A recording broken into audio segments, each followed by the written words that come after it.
Di hadapan 1000 santri LDII, Jubir Menhan ingatkan bahwa pondok pesantren adalah komponen penting pertahanan. Pondok Pesantren Wali Barokah, Kota Kediri, Jawa Timur, menggelar bedah buku Politik Pertahanan, karya juru bicara Menteri Pertahanan, Dhanil Anzar Simanjuntak pada Senin, tanggal 27 November tahun 2023. Acara tersebut dihadiri lebih dari 1000 santri dan para pengurus LDII. Literasi terkait wawasan kebangsaan tak hanya diperlukan di lingkungan kampus, tapi juga perlu dibahas di pondok-pondok pesantren, ujar Ketua Umum DPP LDII Kiai Haji Kriswanto Santoso. Kegiatan bedah buku tersebut, menurutnya sejalan dengan prioritas utama dari 8 program kerja utama LDII, kebangsaan. Bahkan Kiai Haji Kriswanto menegaskan setiap warga negara Indonesia harus memiliki andil menjaga stabilitas nasional, bahkan pondok-pondok pesantren juga terlibat di dalamnya. Acara ini menjadi penting, karena bertujuan agar para santri mampu memahami nilai kebangsaan, karena santri juga salah satu komponen pertahanan tersebut, ulas Kiai Haji Kriswanto. Dalam paparan mengenai buku Politik Pertahanan, Dhanil menjelaskan kebijakan Menteri Pertahanan Prabowo Subianto, bahwa pertahanan negara tak hanya dilakukan secara militer, namun juga nirmiliter, dan hibrida atau campuran keduanya. Jika perspektif pertahanan yang diketahui secara umum hanya militer, maka buku ini membahas ketahanan secara ekonomi, budaya, digital, dan pangan, tutur Dhanil yang pernah menjadi Ketua Umum Pimpinan Pusat Pemuda Muhammadiyah masa bakti tahun 2014 sampai tahun 2018. Ia berpandangan, setiap warga negara dapat berkontribusi dalam pertahanan negara sesuai bidang yang digeluti. Dalam konteks digital misalnya, para santri bisa aktif dalam pertahanan digital melalui media sosial. Apalagi dalam era digital, Dhanil mengungkapkan, yang perlu diwaspadai adalah pemilik data dengan keberpihakannya. Dengan kecanggihan artificial intelligence saat ini, setiap pemilik mampu terhubung dengan data pengguna, sehingga yang terjadi pemilik data itu mampu menganulir kebenaran sumber data, menjadi data palsu, tegas Dhanil. Ia menyambut baik inisiatif Ponpes Wali Barokah dan DPP LDII yang memfasilitasi bedah buku Politik Pertahanan. Ia pun menegaskan pesantren merupakan modal kemerdekaan Indonesia. Para kiai, santri, dan pesantren adalah garda terdepan pertahanan negara Indonesia. Ujarnya, sejarah mencatat, peran kiai, santri, dan pesantren merupakan inisiator didirikannya TNI sehingga menjadi simbol penting pertahanan Indonesia. Dalam paparannya, Dhanil juga membahas khusus ketahanan pangan. Ia menegaskan ketahanan pangan merupakan tanda kekuatan sebuah negara.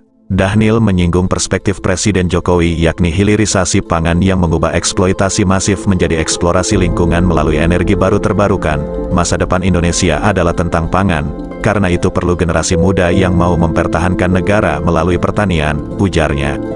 Pemikiran dalam buku Politik Pertahanan dikupas pula oleh 3 pembahas, yakni staf ahli Menteri Pertahanan bidang politik Maijen TNI Nugroho Sulistyo Budi, Guru Besar Ilmu Sejarah Universitas Diponegoro Singgih Trisulistiono dan dosen ekonomi Universitas Pembangunan Nasional Veteran Yogyakarta Ardito Binadi.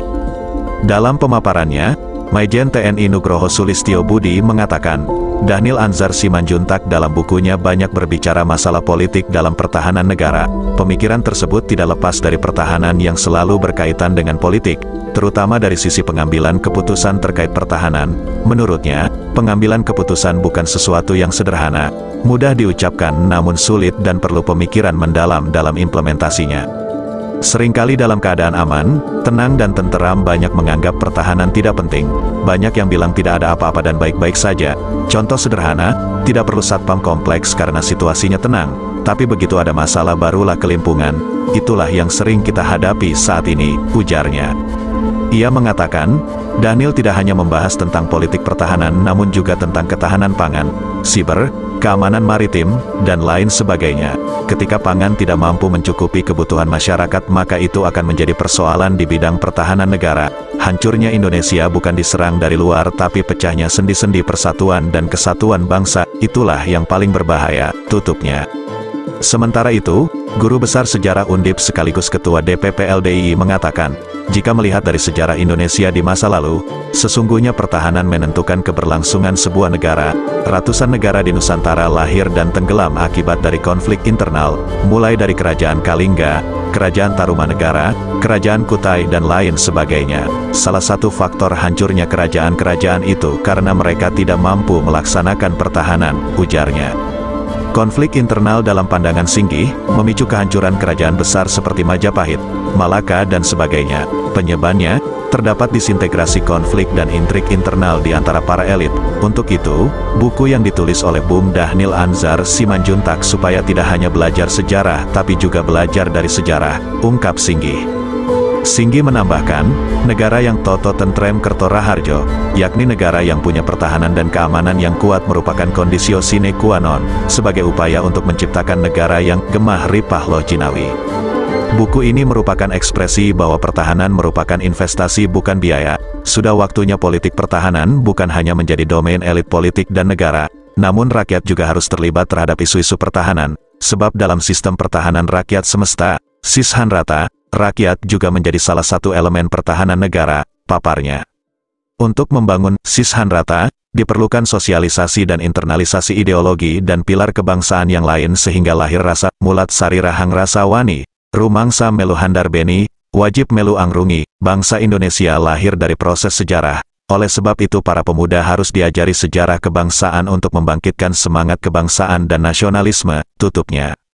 Pembahas lain, ekonom dari UPN Veteran Yogyakarta sekaligus Ketua DPP LDII Ardhito Binadi menyoroti sisi ekonomi yang dimuat dalam buku tersebut. Menurutnya, keterpurukan ekonomi bisa dipicu wabah penyakit seperti COVID-19. 100 tahun sebelum pandemi COVID-19 juga terjadi pandemi yakni flu Spanyol yang terjadi pada tahun-tahun 1918 sampai tahun 1920. Setelah itu muncullah krisis pangan dan krisis ekonomi, tuturnya.